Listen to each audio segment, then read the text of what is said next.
Hey everyone, it's Michael GoosebumpsFan. I hope you're having a good Saturday so far, or Sunday, depending on when this gets uploaded. I don't know. I hope you're having a good weekend, regardless. There is another thing aside from Goosebumps that I talk about constantly. Constantly. I say it's my biggest influence on my writing, aside from Goosebumps. That would be Alvin Schwartz's book series, with the illustrations from Stephen Gammell, called Scary Stories to Tell in the Dark. I love these books. I love them. I don't own every version of them, though. And I know it sounds like a numb, weird kind of thing to do, but I do want to collect all of these editions that I can get my hands on. There's like the holographic covers, there's the newer releases, which is what I have, the box sets that were released every once in a while, different things like that. I also recently ordered a steelbook of the film because I want it, and it's not cheap to find anymore. I'm a huge fan of the film. I love the movie. I think the movie is fantastic. It's pretty much perfect for what I wanted from that.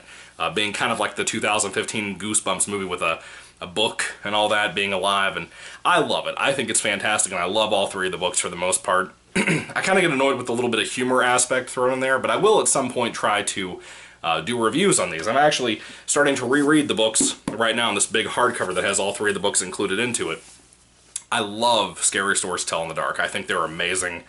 My writing is not great, but it's kind of influenced so much by this that it's kind of feeling a little bit more like that the more I write. It's a little bit kind of fun, honestly. I love Alvin Schwartz writing. I love the taking folklore and mythology like that. Not like Greek mythology or anything like that, but just kind of, you know, different folklore from different groups and different areas of the world, and just little things like that, kind of like in the US specifically, and using those things into a storybook for kids that are kind of creepy with the terrifying imagery and illustrations from Stephen Gammell. I mean, the dude just... I would argue these books might be more memorable because of Stephen Gammell's artwork versus Alvin Schwartz's actual writing of the stories. But they're great. I love them inside and out, man. I've talked about it 1,000 times. You don't need to hear it again. But I am starting to collect all of the books and the little things about it. Two things I'm really excited about that's coming in are I actually found 2 pop figures on eBay this past week where I got my stimulus check. And yes, I did waste on this because I'm working and I don't really need to use all of the stimulus check right now. I'm going to put most of it in savings. So I used a little bit of it to buy 2 pop figures. I don't buy pop figures. I have a couple in my room that people have given me. I have one of Brian Griffin that I bought because I love Brian Griffin. And there's kind of a little bit of an inside history for myself joke with that, but we don't need to worry about that right now. Anyway, I got 2 pop figures of Harold the Scarecrow from Scary Stories to Tell in the Dark, the movie. When the movie came out, they released a couple of pop figures of Harold and the Jangly Man. Come to find out, they had both figures signed on eBay, and they were like $30 a piece, right around that area somewhere. And I found out that Troy James played the Jangly Man. Now, Troy James, you might not know who that is, but he is actually a contortionist who can, like, twist his body around and stuff, you know, do these weird, creepy poses. If you don't know who Troy James is, if you've heard of the show called Channel Zero, which is one of my favorite shows ever, I've talked about it the first 2 seasons here on the channel. I've mentioned quite a number of times the 4th season of the show, because the 4th season is my favorite. The 4th season of the show has a main villain in the show called Pretzel Jack, and Pretzel Jack is terrifying. It's one of the scariest things I've ever seen in my life. Pretzel Jack is played by Troy James, and he's amazing. And I was like, you know what? Before Troy James becomes an even more household name, like, just so many people that are so famous in the horror genre, I want to go ahead and buy those 2 pop figures. The one of Troy James signing the Jangly Man, and also the fellow who played, I cannot remember the guy's name, I'm sorry about this, but the guy who played Harold the Scarecrow in the film too, both of them signed each of those individual figures of the monsters that they played from the film. So I bought both of those things, and hopefully they'll be here in no time. I cannot wait to have that in my collection, because I love Goosebumps and I love Scary Stories to Tell in the Dark, and to have autographed pieces of history, that's great. I love that. As a big collector of these things, that's pretty cool.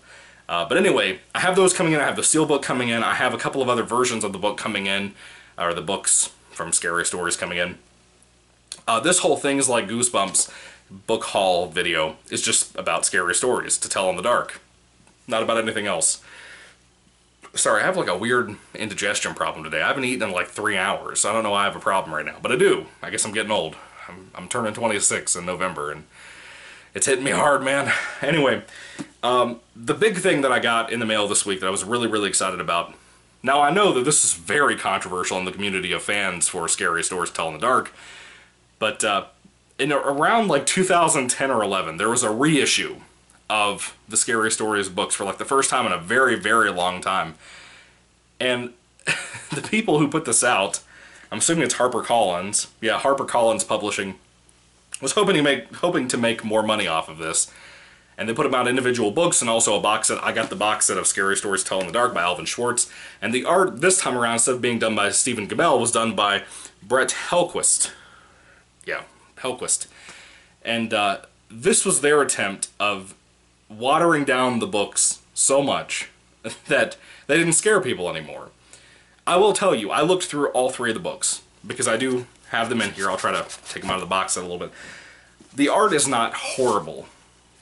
I love that first cover. I actually almost picked this up one time. I love the art cover. Here's the second book with the creepy witch lady riding a horse.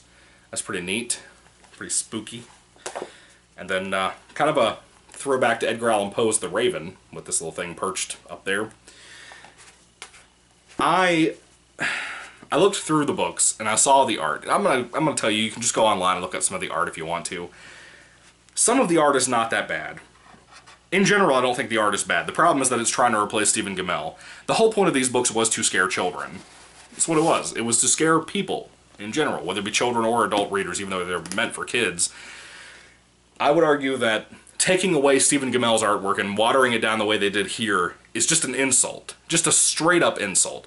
One of the best examples is the story called The Dream. For anybody who's ever not read that before or don't know about it, if you've seen the film, it's about the big fat lady monster. There's the tiny beady black eyes and the long black stringy hair. Just a thing of nightmares. And that image is based on the original picture that Stephen Gammell drew for the old books. In the new book, in these books I just showed you, in the Dream story, instead of having the original illustration from Stephen Gammell, the new illustration is just a woman walking upstairs with a lantern. It's all it is. Why? Why would you do that? Why do you think that's a better alternative instead of just drawing a new, more cartoonish version of the original monster? Is it to try to avoid giving Stephen Gammell any kind of money? Like, what was the deal with that? I don't even know if the guy's still alive, but what was the point of that? I don't get it. And it was a dumb idea. It was just a dumb idea to try to redo this. From what I can tell, the film did fantastic. It did a really solid, good job, not only with the source material, but financially. It did really well, surprisingly. We're supposed to be getting a sequel. I really hope we do. I love the movie. I really want more. We have plenty of sequel bait at the end of the first film to have more in a sequel. I want it. Let's do it. Come on.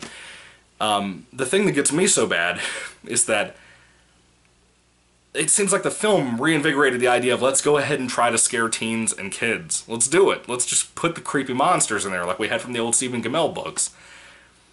I feel like the whole conversation didn't even happen of let's consider Brett Helquist's art, because it wasn't necessary, because it's not really that important. There are some pictures in these books from Brett's version that aren't that bad. They're kind of creepy.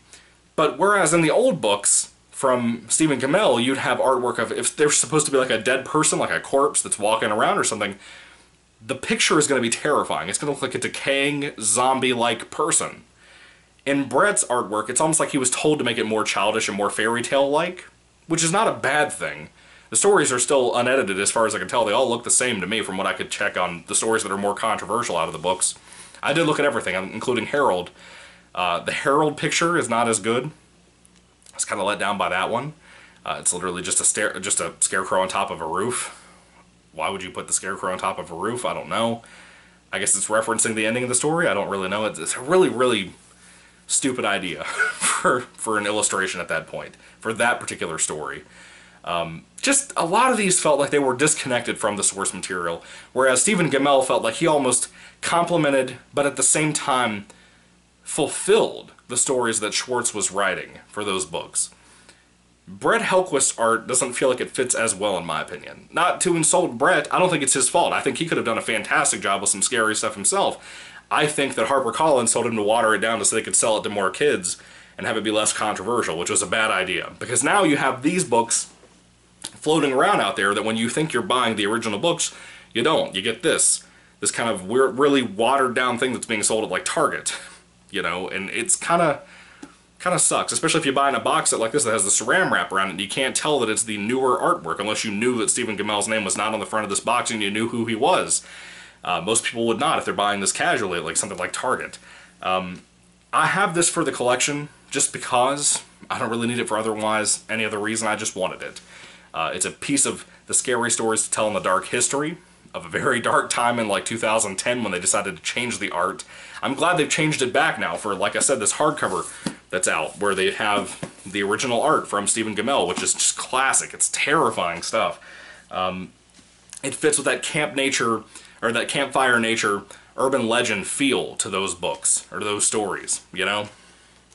The other thing I picked up was, for the first time ever, I've never owned this copy, or these copies, of these original stories. The first ever releases of Scary Stories to Tell in the Dark with the original cover. I've never had these. My cousin had, I think, either the first, the second, or the third one. Well, there's only three, but still, they had one of them at the time when I was a kid, when they showed this to me one time, because they knew I was a horror fan and a Goosebumps fan and all that when we were very young. And my two cousins showed these books to me, and the pictures were terrifying. I didn't read the stories. I think the first one I ever read was The Big Toe, I think, and it wasn't all that great. I like the story a lot now, but back then it was kind of like, this is lame. But the art was creepy for all of the books. I didn't expect these to be as small as they are. Like as small, like in height, you know? Of course, this book includes things like The Wendigo, which is pretty great. I love The Wendigo. It's one of my favorite stories out of this entire series, easily. Up there with Harold and The Hook and all that. And like I said, you have the other books in here too. More Scary Stories to Tell in the Dark. Really cool covers. I really love these. These books look brand new. Scary Stories to Tell in the Dark 3, or Scary Stories 3, More Tales to Chill Your Bones. These look brand new. I don't know if these are newer productions, or if somebody just bought a ton of these back in the day and just had them sitting around, or if these were released around the time when the new movie came out and they just put these out again. I don't know. But I'm super thankful to have these, because I love these book series. I love these stories. I love just having the collections of all these different copies to have in the collection to show people, you know? It's really good stuff. I highly recommend Scary Stories to Tell in the Dark if you haven't seen it before, if you haven't read these before. If you love Goosebumps, but you like the scarier Goosebumps books, these are for you, easily. You would love them, I promise you. But they will give you nightmares at times. They're pretty terrifying. For somebody that's... I started reading these when I was like 24, 25. I think it was 24 about the time. 23 to 24, somewhere in there. When I started reading these, I had my back injury. And I fell in love with them. They really helped me kind of get into a new short story part of my writing in general, because I never liked to write short stories. I always wanted to go straight into novels and stuff.